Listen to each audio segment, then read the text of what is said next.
Ang hangin sa pinakamagarang delivery suite ng St. Augustine Medical Center ay mabigat sa samyo ng antiseptic at nang hindi maikakailang tensyon. Sa labas ang gabi sa Maynila ay abala at maingay. Ngunit sa loob ng mga dingding na kulay puti, isang uri ng bagyo ang namumuo. Si Victoria Silvestre de Villa, ang dating reyna ng kagandahan na naging simbolo ng karangalan at perpeksyon, ay nakahandusay sa kama. Ang kanyang mamahaling seda na nightgown ay basa ng pawis at lukot na lukot. Ang bawat pag-iri niya ay kasabay ng isang pigil na sigaw, isang tunog na hindi nababagay sa imahe niyang laging kalmado at kontrolado. Ang kanyang mukha na minsang laman ng bawat pabalat ng magasin ay namumutla at pinipigilan ng sakit. Sa tabi niya nakatayo ang kanyang asawa, si Senador Eduardo de Villa. Imakulada ang kanyang itsura, sa kanyang mamahaling suit ni isang guhit ay walang makikita sa kanyang damit. Hindi tulad ng kanyang asawa, ang kanyang mga mata ay hindi nakatuon sa paghihirap nito, kundi sa mga kumukurap na numero sa heart monitor. Tumingin siya sa kanyang Rolex. Hating gabi na. "Doktor, gaano pa ba katagal?" Malamig niyang tanong. Ang kanyang boses ay may bahid ng pagkainip. "May mahalaga akong pulong bukas ng umaga." Pinunasan ng doktor ang kanyang noo. "Konting tiis na lang po, Senador. Malapit na, napakalakas ng misis ninyo." Ngumisi si Eduardo, ngunit hindi umabot sa kanyang mga mata ang nangiti. Ang mga de Villa ay palaging malakas. Ang mahalaga ay ang resulta. Para kay Eduardo, ang gabing ito ay hindi tungkol sa pagsilang ng isang anak. Ito ay tungkol sa paglikha ng isang tagapagmana. Isang perpektong supling na magdadala ng dugong Espanyol ng kanilang angkan, isang batang may maputing balat at matangos na ilong na ipagmamalaki niya sa harap ng buong bansa sa kanyang pagtakbo bilang vice-presidente. Isang huling nakabibinging sigaw ang kumawala mula kay Victoria at pagkatapos ay napalitan ito ng nakapapagod na katahimikan na binasag lamang ng unang iyak ng isang sanggol. Isang lalaki.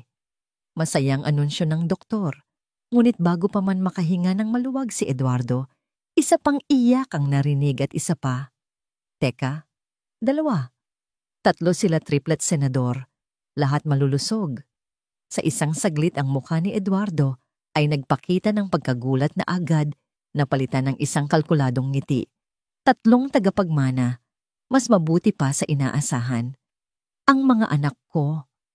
Nahihirapang bulong ni Victoria, ang kanyang boses ay pagod, ngunit puno ng pananabik.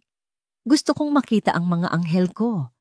Isang matandang nurse na may mabait na mga mata, si Pilar, ang lumapit sa kama.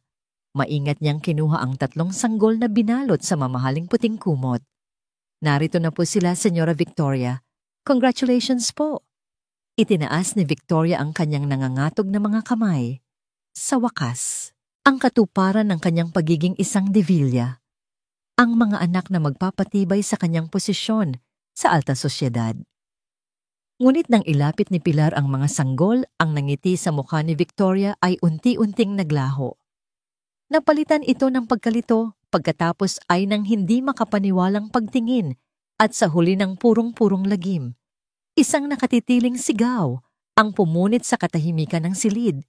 Isang sigaw na hindi nagmula sa sakit ng panganganak, kundi sa isang bagay na mas malalim at mas masakit. Hindi.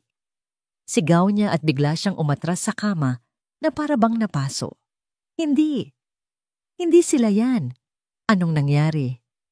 Ang tatlong sanggol sa bisig ni Pilar ay may balat na hindi maputi at makinis tulad ng porselana. Ang kanilang balat ay kayumanggi, isang malalim at malusog na kulay na sumisigaw ng kanilang purong Pilipinong pinagmulan. Ang kanilang buhok ay maitim at makapal. Sila ay magaganda, perpekto, ngunit sa mata ng kanilang mga magulang, sila ay isang kasuklam-suklam na pagkakamali. Anong klaseng kalokohan to?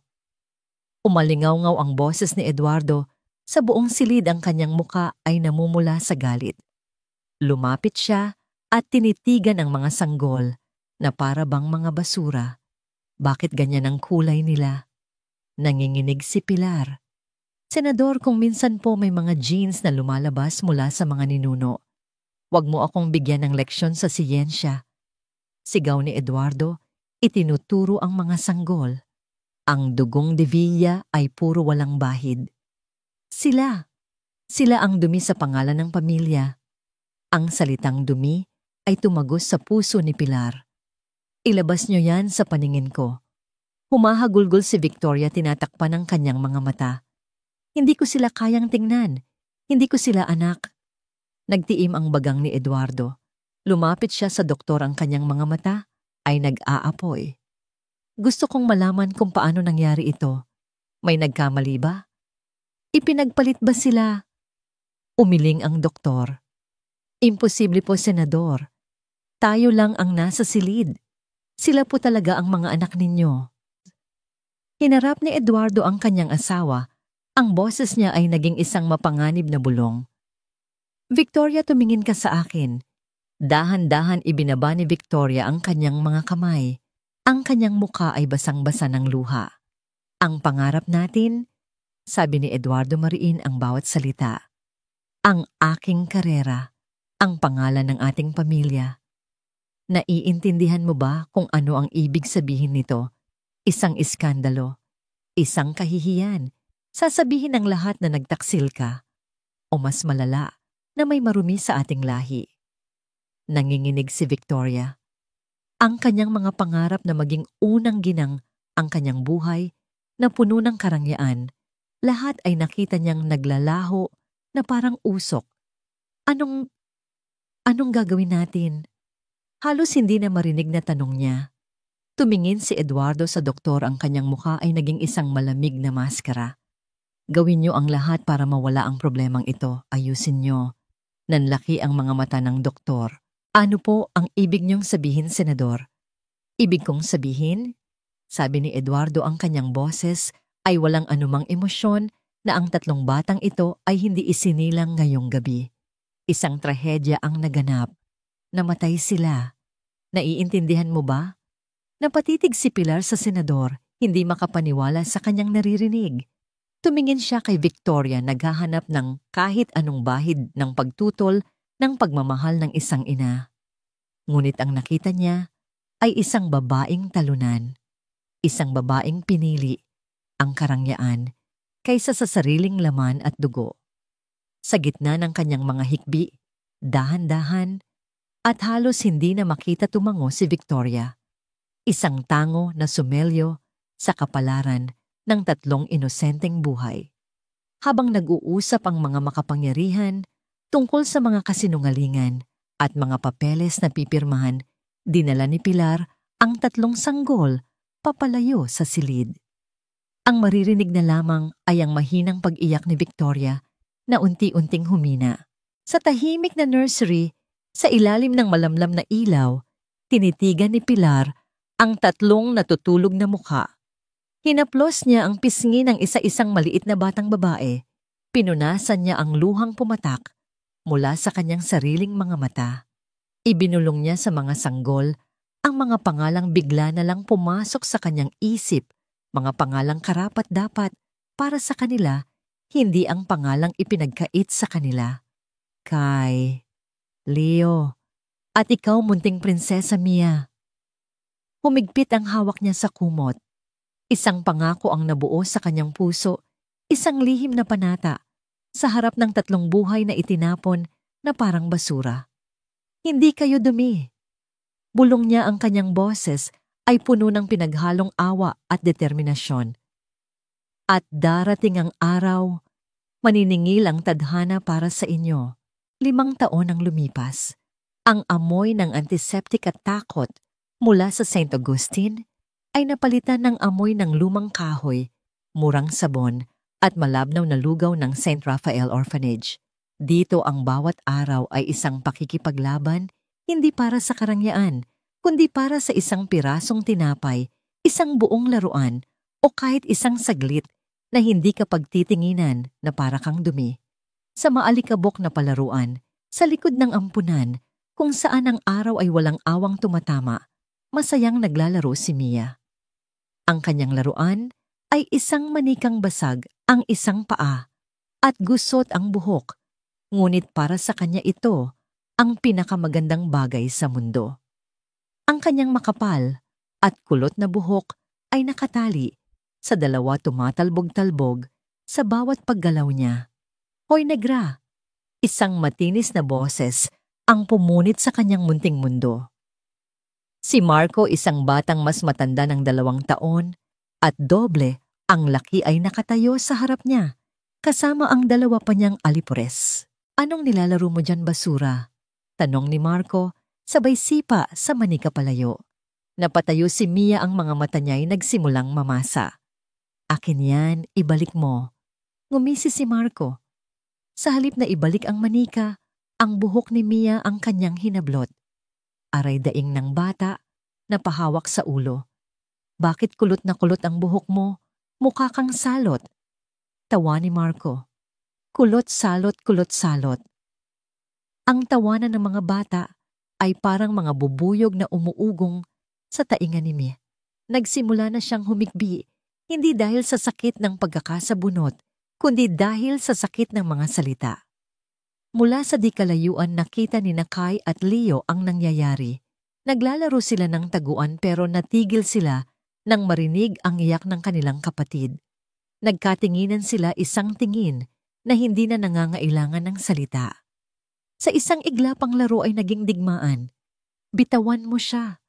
Parang isang maliit na toro sumugod si Leo at buong lakas na itinulak si Marco. Bumagsak ito sa lupa. Si Kai naman ay mabilis na humarang sa pagitan ni Marco at ni Mia. Ang kanyang maliliit na kamao ay nakakuyom, ang kanyang mga mata ay nag-aapoy sa galit na hindi nababagay sa kanyang edad. Subukan mong saktan ulit ang kapatid namin, makikita mo. Banta ni Kai, ang kanyang boses ay nanginginig sa galit. Tumayo si Marco, pinagpaga ng alikabok sa damit. Mas malaki siya pero natigilan siya sa tapang na nakita niya kay Kai. Bakit, anong gagawin niyo, mga ulik ba, mga anak ng taga-bundok? Ang sagutan ay nauwi sa isang magulong suntukan at tulakan. Ang palaruan ay napuno ng sigawan. Walang nanonood, walang umaawat. Sa Saint Raphael, ang batas ng malakas ang siyang nasusunod. Isang malakas na pito ang pumailan lang sa hangin, kasabay ng isang matigas na boses. Tama na iyan.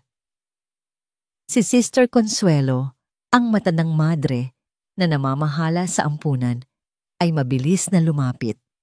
Ang kanyang muka ay laging nakakunot at ang kanyang mga mata ay laging pagod. Hinila niya ang mga bata palayo sa isa't isa. Ano na namang gulo ito, Marco, kayo kay Leo? Hindi ba kayo napapagod? Sinaktan niya po si Mia. Mabilis na sagot ni Leo habang niyayakap ang kanyang umiiyak na kapatid. Tumingin si Sister Consuelo kay Mia, pagkatapos ay kay Marco. Bumuntong hininga siya, isang tunog na puno ng pagod. Marco, sa opisina. Kayo namang 3 tumigil na kayo. Sa bahay na ito dapat maging magkakapatid kayong lahat. Ngunit habang sinasabi niya ito, alam niyang kasinungalingan ang mga salitang yon. Makalipas ang 1 linggo, isang pambihirang araw ang dumating sa ampunan. May bibisita raw na mag-asawang gustong mag-ampon. Lahat ng bata ay pinaliguan, binihisan ng pinakamatinong damit at ipinila sa pasilyo. Ang hangin ay puno ng pinaghalong kaba at pag-asa. Dumating ang mag-asawa, isang lalaking matangkad at isang babaeng maganda na parehong maputi ang balat at matangos ang ilong. Ngumiti sila sa mga bata, ngunit ang kanilang mga mata ay tila namimili sa isang tindahan. Dumaan ang kanilang tingin kay Leo na nakatayo ng tuwid. Dumaan kay Kai na seryosong nakatitig sa kanila. At dumaan kay Mia na pilit nang ngumingiti. Ang kanilang mga mata ay hindi man lang tumigil. Para bang ang 3 magkakapatid ay hindi nakikita o mas masahol pa, hindi karapat-dapat tingnan. Huminto sila sa isang batang babae na may maninipis na labi at tuwid na buhok. Oh, tingnan mo, mahal. Mukha siyang anghel. sabi ng babae sabay haplos sa pisngi ng bata. Ilang oras lang ang lumipas ang batang babae ay paalis na bitbit ang isang bagong manika at suot ang isang bagong bestida, hawak ang kamay ng kanyang mga bagong magulang. Ang mga batang hindi napili ay naiwang nakatingin ang pag-asa sa kanilang mga mata ay napalitan ng pamilyar na pagkabigo. Habang papasok, na pabalik sa dormitoryo, lumapit si Marco sa tatlong magkakapatid na tahimik na nakatayo